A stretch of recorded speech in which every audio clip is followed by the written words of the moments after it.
Before Go ahead, behind you. Okay. Tom Bateman at the BBC. Thank you, Mr. President. You mentioned meat. You're with who? The BBC. Oh, good. Very nice. They treat me beautifully. You mentioned meat and beef exports. The UK currently doesn't accept American beef because of its own food standards. Are you calling on the UK to accept all American beef and chicken products? Well, I think they'll take what they want. We have plenty of it. We have every type. We have every classification you can have. As you know, Bobby Kennedy is doing a tremendous job, and he's, I think, probably heading toward your system with no chemical, no this, no that. And I think we're heading that way, it seems to be. And but we have that also. So we're a very big country. We have a lot of beef.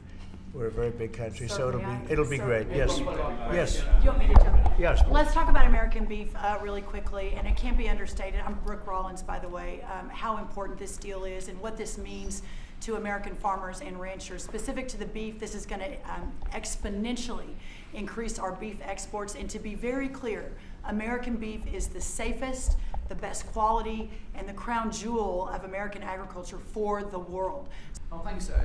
I'm with the London Times. I would say this is a great day for James Bond because now Aston Martins will be available to American buyers. But will it be even better by extending it to film? You've talked about a big tariff on films, and we'd like to know if there'd be relief on British. Well, we're going to have a discussion on that separately.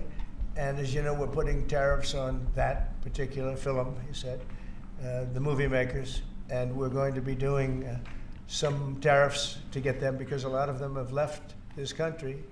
They all live here, the money comes from here, everything comes from here, but they make them in other countries. So we're going to do something to bring them back, maybe to a large extent. But James Bond has nothing to worry about that, I can tell you. James Bond. And you know, Sean Connery was a friend of mine. Sean Connery was responsible for my getting zoning in Aberdeen. He said, let the bloody bloke build his golf courses. And, you know, I was like 4 years into the process, and it was impossible in Aberdeen. And I don't know, he just stood up one day and he said that. As soon as he said that, I got the approvals in about 2 minutes. So he was a great guy, Sean Connery, and great character. We have many, many factories, car plants being built or going to be built very soon. I think we can say that we'll be close to $10 trillion of investment. I think we're actually at that number now if you add up some of the ones we haven't heard about yet. I mean, we have some going up right now. They have plants going up, and they haven't even spoken to us. They're doing it because of the tariffs. And tariffs have always been used against us, and I never understood. I used to sit back. As you know, China paid hundreds of billions of dollars in tariffs when I was president. But until then, China never paid anything. And, you know, they really did a big number on us from the standpoint of trade. But we are using tariffs now for our benefit. And we have now close to $10 trillion. Think of that, 10 trillion. If you look at the past administration, and we're talking about over, you know, essentially 2 months, because we could say 3, but it took a little while to get the office in perfect shape, right?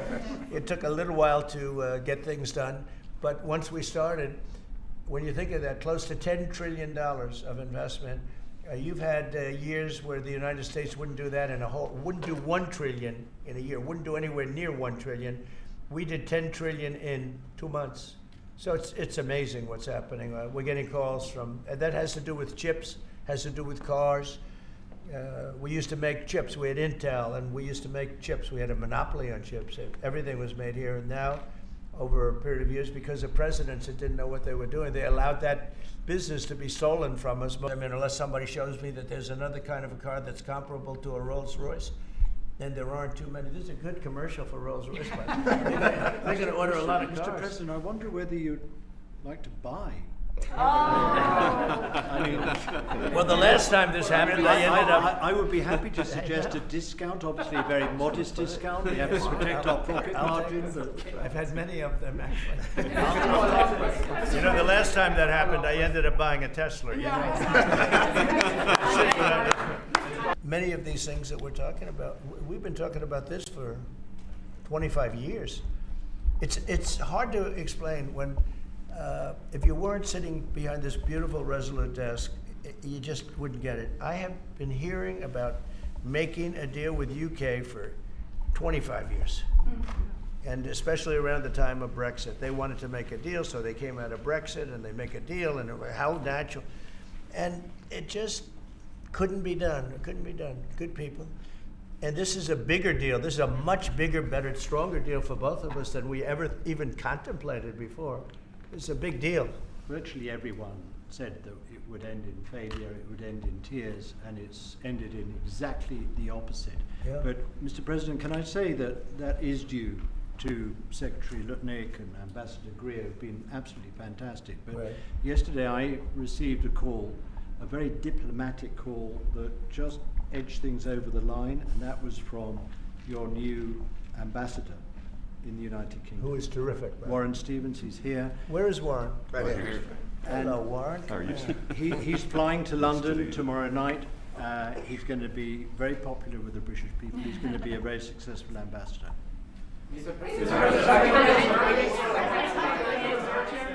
I came in the first week, you guys hit me with eggs. I said, what the hell happened with eggs? Eggs were up like 170% and going up, and they said don't order any for Easter. And we were thinking about ordering plastic eggs like everybody was doing.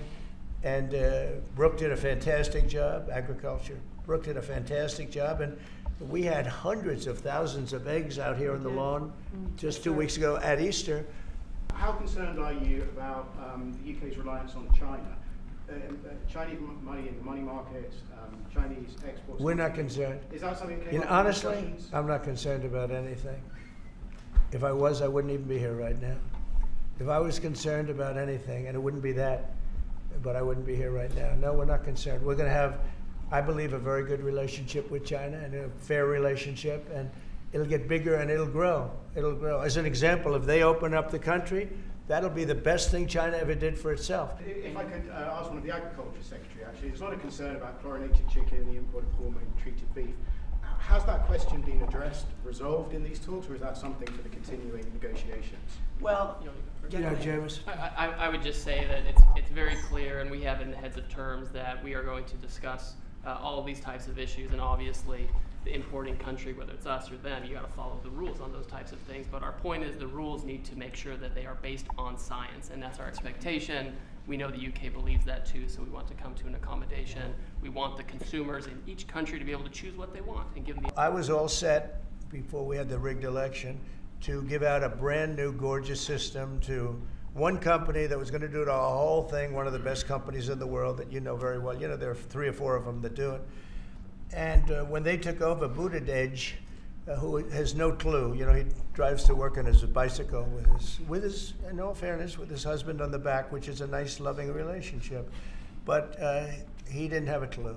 This guy didn't have a clue. And he's actually a contender for president. Between him and Crockett, you can have that party.